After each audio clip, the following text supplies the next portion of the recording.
ಅಸ್ಸಲಾಮು ಅಲೈಕುಂ ವರಹಮತುಲ್ಲಾಹಿ ವಬರಕಾತು.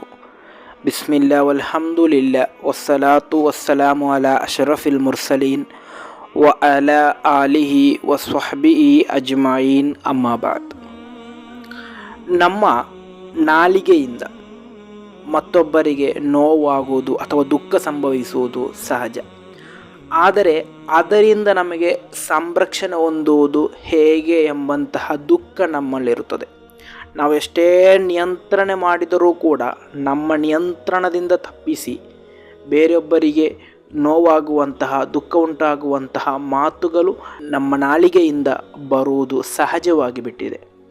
ಇನ್ಶಾ ಅಲ್ಲಾ ಇವತ್ತಿನಿಂದ ಅದಕ್ಕೊಂದು ಕಡಿವಾಣ ಈ ಒಂದು ಹದೀಸ್ ತರಗತಿ ಮೂಲಕ ನಾವು ಹಾಕಬೇಕಾಗಿದೆ.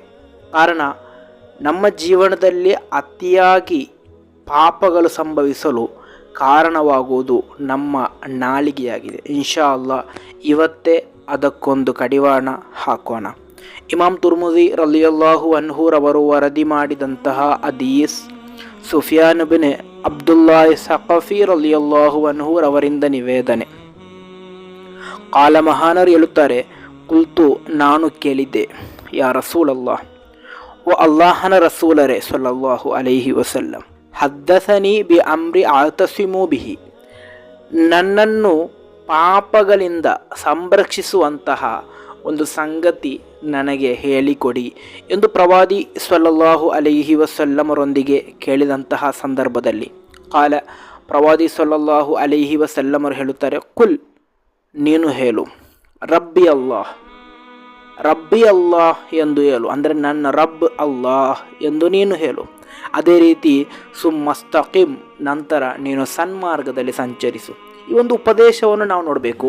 ಇಲ್ಲಿ ಪ್ರವಾದಿ ಸಲ್ಲಲ್ಲಾಹು ಅಲೈಹಿ ವಸಲ್ಲಂ ಹೇಳಿದ್ದು ರಬ್ಬಿ ಅಲ್ಲಾಹನು ನನ್ನ ರಬ್ ಎಂದು ನೀನು ಹೇಳು, ಅದೇ ರೀತಿ ನೀನು ಸನ್ಮಾರ್ಗದಲ್ಲಿ ಸಂಚರಿಸು ಎಂದು.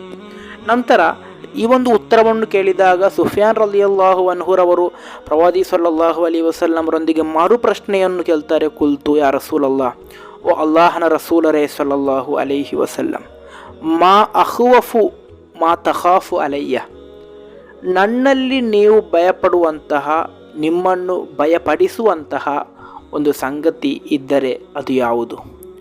ಆಗ ಪ್ರವಾದಿ ಸಲ್ಲಲ್ಲಾಹು ಅಲೈಹಿ ವಸಲ್ಲಮರ ಫಅಖದ ಬಿಲಿಸಾನಿ ನಫ್ಸಿಹಿ, ನಂತರ ಪ್ರವಾದಿ ಸಲ್ಲಲ್ಲಾಹು ಅಲೈಹಿ ವಸಲ್ಲಮರು ತಮ್ಮ ನಾಲಿಗೆಯನ್ನು ಹಿಡಿದು ಸುಮ್ಮ ಕಾಲ, ನಂತರ ಹೇಳ್ತಾರೆ, ಹಾಗ ಇದಾಗಿದೆ ನಿನ್ನ ಶರೀರದಲ್ಲಿ ನಾನು ಅತಿಯಾಗಿ ಭಯಪಡುವುದು ನನ್ನನ್ನು ಭಯಪಡಿಸುವಂತಹ ಸಂಗತಿ ಎಂದು.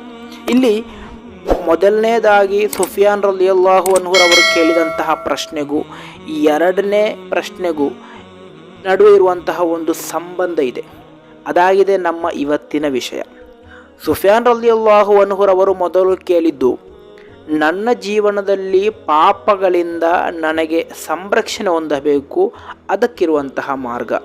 ಆಗ ಪ್ರವಾದಿ ಸಲ್ಲಲ್ಲಾಹು ಅಲೈಹಿ ವಸಲ್ಲಮರು ಹೇಳುತ್ತಾರೆ, ರಬ್ಬಿ ಅಲ್ಲಾಹನು ನನ್ನ ರಬ್ ಎಂದು ಹೇಳು, ನಂತರ ನೀನು ಸನ್ಮಾರ್ಗದಲ್ಲಿ ಸಂಚರಿಸು ಎಂದು, ಬೇಡವಾದಂತಹ ದಾರಿಯಲ್ಲಿ ನೀನು ಸಂಚರಿಸಬೇಡ ಎಂದು. ನಂತರ ಪ್ರವಾದಿ ಸಲ್ಲಲ್ಲಾಹು ಅಲೈಹಿ ವಸಲ್ಲಮರು ನಿನ್ನ ಶರೀರದಲ್ಲಿ ನಾನು ಭಯಪಡುವುದು ನಿನ್ನ ನಾಲಿಗೆಯಾಗಿದೆ ಎಂದು ಹೇಳಿದ್ದಾರೆ. ಒಂದು ಹದೀಸ್ನಲ್ಲಿ ನಾಲಿಗೆಯನ್ನು ನೀವು ಸಂರಕ್ಷಿಸುವುದಾದರೆ ನಿಮಗೆ ನಾನು ಸ್ವರ್ಗವನ್ನು ನೀಡ್ತೇನೆ ಎಂದು ಪ್ರವಾದಿ ಸಲ್ಲಲ್ಲಾಹು ಅಲೈಹಿ ವಸಲ್ಲಮರು ಹೇಳಿದ್ದಾರೆ. ಆದ್ದರಿಂದ ನಮ್ಮ ನಾಲಿಗೆಯನ್ನು ನಾವು ಹಿಡಿತದಲ್ಲಿ ಇಟ್ಟರೆ ಮಾತ್ರ ನಮಗೆ ದುಷ್ಕೃತ್ಯಗಳಿಂದ ಸಂರಕ್ಷಣೆ ಹೊಂದಬಹುದು. ಹಾಗಾದರೆ ನಾಲಿಗೆಯನ್ನು ಹೇಗೆ ಹಿಡಿತದಲ್ಲಿ ಇಡಬಹುದು? ಅದಕ್ಕೆ ಈ ಹದೀಸ್ನಲ್ಲೇ ಪ್ರವಾದಿ ಸಲ್ಲಲ್ಲಾಹು ಅಲೈಹಿ ವಸಲ್ಲಮರು ಹೇಳುತ್ತಾರೆ, ನೀವು ರಬ್ಬಿ ಜಿಕ್ರನ್ನು ಅಧಿಕಗೊಳಿಸಿ. ಅಲ್ಲಾಹು ನನ್ನ ರಬ್, ಅದರ ಅರ್ಥ ನೀವು ಜಿಕ್ರನ್ನು ಅಧಿಕಗೊಳಿಸಿ ಎಂದಾಗಿದೆ. ನಿಮ್ಮ ನಾಲಿಗೆಯಲ್ಲಿ ನೀವು ಜಿಕ್ರನ್ನು, ಸ್ವಲಾತನ್ನು ಅಧಿಕಗೊಳಿಸುವುದಾದರೆ ಮತ್ತೆ ಆ ನಾಲಿಗೆಯಿಂದ ಬೇಡವಾದಂತಹ ಮಾತುಗಳು, ಬೇಡವಾದಂತಹ ಪದಗಳು ಬರಲು ಸಾಧ್ಯವಿಲ್ಲ. ಆದ್ದರಿಂದ ನಿಮ್ಮ ನಾಲಿಗೆಯಿಂದ ಬೇರೊಬ್ಬರಿಗೆ ನೋವೋ ಬೇರೊಬ್ಬರಿಗೆ ದುಃಖವೋ ಇನ್ನು ಮುಂದೆ ನಿಮಗೆ ಉಂಟಾಗಬಾರದು ಎಂದಿದ್ದರೆ ನೀವು ನಿಮ್ಮ ನಾಲಿಗೆಯಿಂದ ಜಿಕ್ರನ್ನು ಅಧಿಕಗೊಳಿಸಿ. ಆ ಜಿಕ್ರನ್ನು ಅಧಿಕಗೊಳಿಸುವ ಕಾರಣದಿಂದಾಗಿ ನಿಮಗೆ ನಿಮ್ಮ ನಾಲಿಗೆಯನ್ನು ಹಿಡಿತದಲ್ಲಿಡಬಹುದು. ಅದರಿಂದ ನಿಮಗೆ ಪಾಪಗಳಿಂದ ಸಂರಕ್ಷಣೆ ಹೊಂದಬಹುದು. ಈಗ ನಿಮಗೆಲ್ಲರಿಗೂ ಕೂಡ ತಿಳಿದಿರಬಹುದು, ಸುಫಿಯಾನ್ ರಲಿಯಲ್ಲಾಹು ಅನ್ಹುರವರ 2 ಪ್ರಶ್ನೆಗಳಿಗೂ ಪ್ರವಾದಿ ಸಲ್ಲಲ್ಲಾಹು ಅಲೈಹಿ ವಸಲ್ಲಮರು ನೀಡಿದಂತಹ ಆ ಒಂದು ಉತ್ತರ. ಅದೇ ಉತ್ತರ ನಾವು ಕೂಡ ನಮ್ಮ ಜೀವನದಲ್ಲಿ ಪಾಪಗಳಿಂದ ಸಂರಕ್ಷಣೆ ಹೊಂದಲು ನಾವು ಕೂಡ ಮಾಡಬೇಕಾದದ್ದು. ಅದುವೇ ಅಲ್ಲಾಹನು ಪಾಪಗಳಿಂದ ನಮ್ಮ ನಾಲಿಗೆಯಿಂದ ಬೇರೊಬ್ಬರಿಗೆ ನೋವಾಗುವಂತಹ, ದುಃಖ ಉಂಟಾಗುವಂತಹ ಒಂದು ಅವಕಾಶ ನಮಗೆ ಮಾಡಿಕೊಡದೇ ಇರಲಿ.